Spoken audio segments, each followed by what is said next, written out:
že o fungovaní zariadenia predsa len niečo vieme. Nevieme však, prečo sa o túto zvláštnu technológiu začala tak veľmi zaujímať vláda.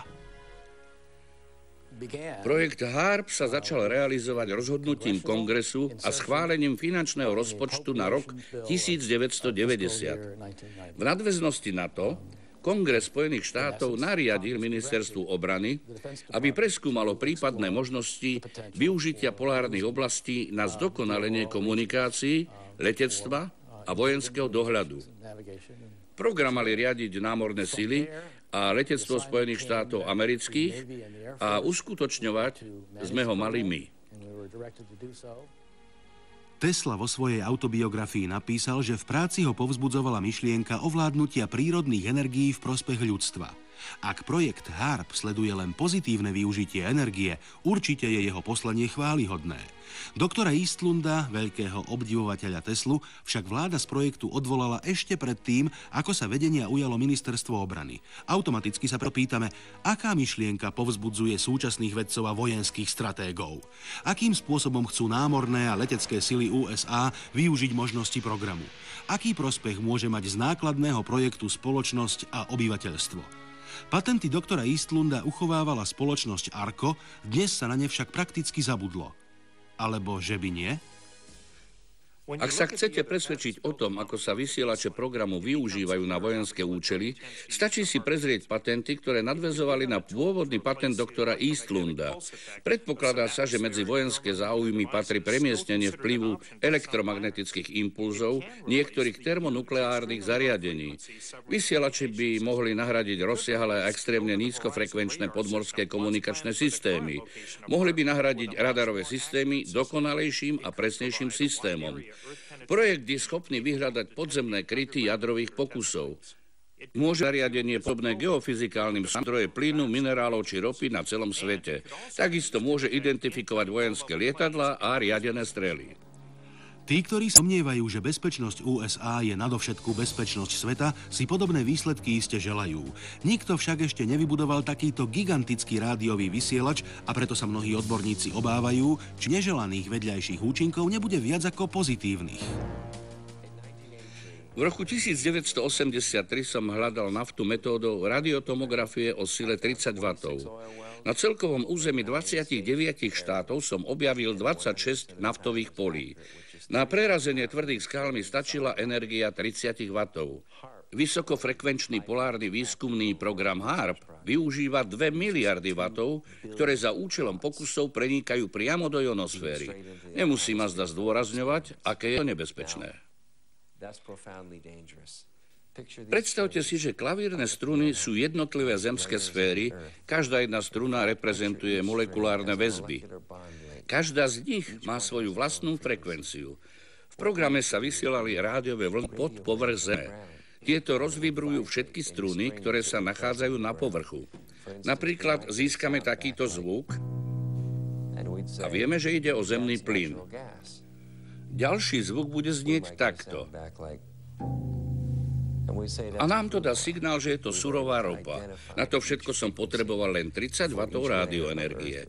Ak budete robiť to isté pomocou 2 miliárd wattov, vibrácie budú také silné, že sa tento klavír rozletí na kúsky. Pravdu povedia, celý dom sa bude od základov triasť. Podzemné vibrácie ale môžu byť až také silné, že by mohli spôsobiť zemetrasenie.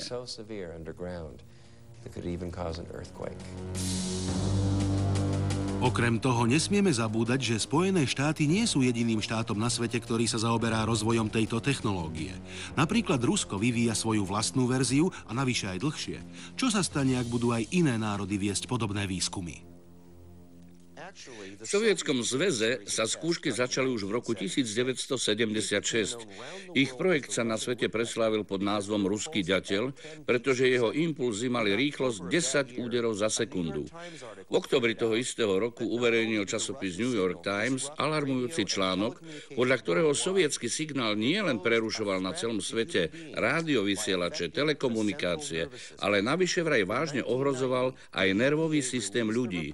V roku 1976 1990 sa objavila odborná správa, ktorá dokazuje priamy vplyv nízkofrekvenčných elektromagnetických polí na vznik a šírenie leukémie, zhubných nádorov lymfatického tkaniva a rakoviny mozgu.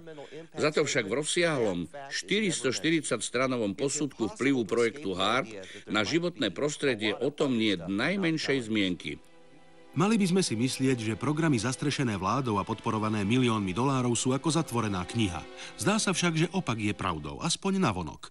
O celé zariadenie sa stará jeden jediný správca, ktorého hlavnou úlohou je zhrňať z antén napadaný sneh. Program má svoju vlastnú webovú stránku a zariadenie je dokonca pri niektorých príležitostiach otvorené verejnosti. Samozrejme, do dedinky Gako na Áliaške sa veľa turistov nehrnie, a to ani kvôli severnej polárnej žiare. Je celý program len typickou ukážkou projektu, ktorý má na prvý pohľad vytvoriť dojem, že je celkom nevinný. V tom je koreň problému. HARP môže byť de facto nielen najväčším ohrievačom ionosféry na svete, no zároveň z politických dôvodov aj jedno z najsofistikovanejších zariadení na plánované vymývanie mozgov širokých skupín obyvateľstva. Projektanti programu o podrobnostiach neinformujú, no armáda má už vypracované dlhodobé koncepty. Oficiálni zástupcovia programu HARP popierajú akékoľvek negatívne dopady projektu na životné prostredie v minulosti aj v budúcnosti. Odpoveďou na argument, že HARP by mohol byť príčinou niektorých extrémnych výkyvov počasia, boli slová: je to, ako by chcela mucha zastaviť rútiaci sa kamión. Aby sa nám podarilo vyvolať búrku, potrebovali by sme aspoň 1 000 000 HARPov a celoročnú elektrickú energiu zo všetkých krajín sveta. Je to celkom iné množstvo energie. Oficiálna webová stránka HARPu je o niečo podrobnejšia. Stručne konštatuje, že zariadenie HARP nijako neovplyvní podnebie a zdôrazňuje doslova, že nebol zistený žiadny vzťah medzi prirodzenou variabilitou ionosféry a podnebím. Toto vyhlásenie sa však stretlo s otvorenou kritikou. Vyhlásenie, že medzi ionosférou a podnebím Zeme nie je žiadny súvis, je otvorená lož. Gary Lockhart v knihe Sprievodca počasím píše, že pomerne malým množstvom energie sme schopní umelo ovplyvniť polárnu žiaru a je dokázané, že rapidný nárast polárneho svetla skutočne mení zákonitosti počasia. Dnes už máme nekonečné množstvo dôkazov o vzájomných vplyvoch hornej a spodnej vrstvy atmosféry. Tieto dôkazy však nie sú dostatočne presvedčivé. Kým táto otázka nie je celkom jednoznačne zodpovedaná, predstavitelia programu HARP majú vo svojej činnosti voľné ruky a nezastavia sa pred ničím. Vôbec nikto nehovorí o tom, čo sa deje v ionosfére následkom vplyvu obrovskej vyžarovanej energie. Otepľuje sa.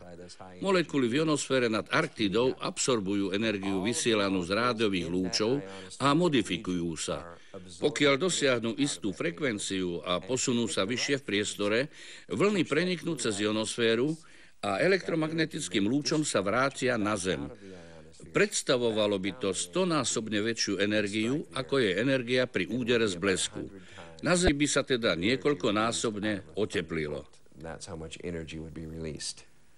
Vojenské plány pripúšťajú, že za istých okolností je HARP schopný ionosféru posunúť.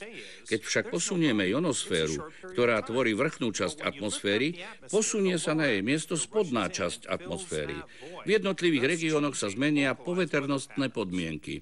Dokumenty programu HARP uvádzajú, že program má v pláne posunúť časť ionosféry.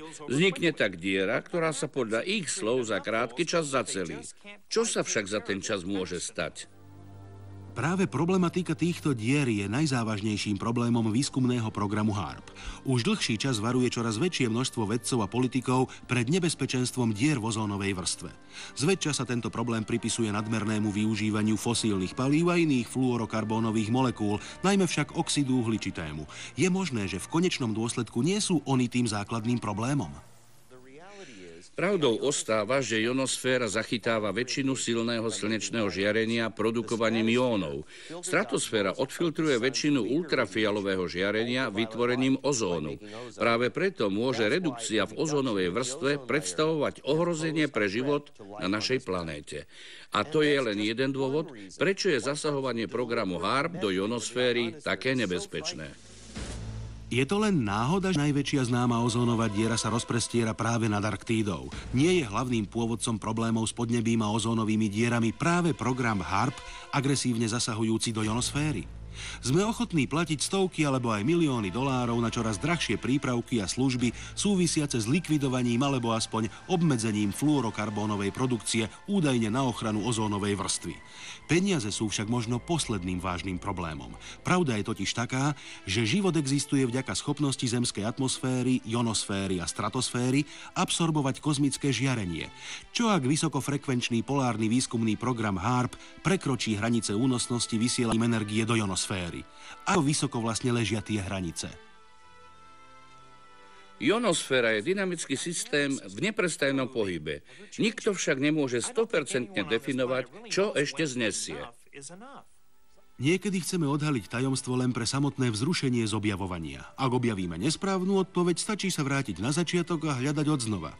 Nesprávna cesta za otázkami však nemusí aj v tomto prípade ostať bez následkov. Na slovenskom znení spolupracovali Eva Hlavajová, Peter Kolárik, Dušan Tarageľ, Peter Pištek, Monika Korenčiová a Juraj Ploskuňák. Slovenská televízia 2006.